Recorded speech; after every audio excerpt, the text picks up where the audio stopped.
So, Chief, kumusta naman after usapan niya yung coach? Nakalamot talo kami. So, hindi masaya. Unfamiliar rin ganito sitwasyon sa inyo. Oo nga.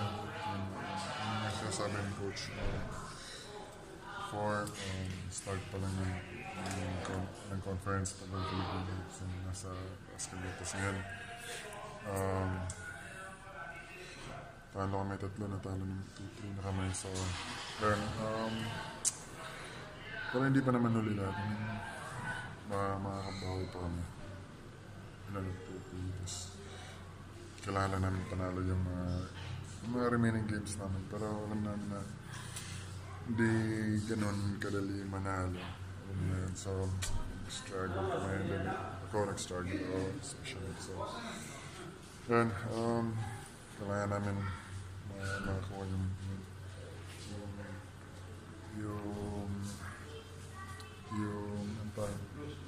old form namin.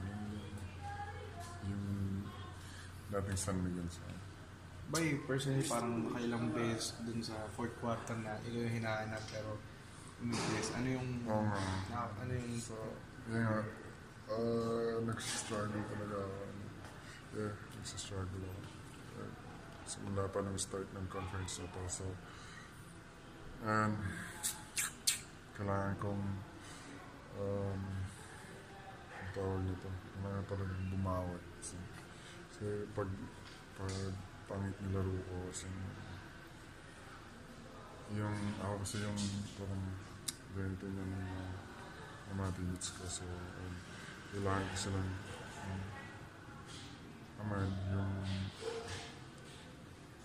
so, sa pangit yung laro ko may yung chance na makatalo kami. So, kailangan ko talaga bumawi. Kailangan ko bumounce back. Ano naisip ka nung para ano yun? Ano yun? More time on court o relax na nun? Kailangan ko figure out yun. Hindi pa wala lahat. Marami pa kami game lalaroin. So, bounce back. Kailangan namin yung positive energy. Mag-yoga ka.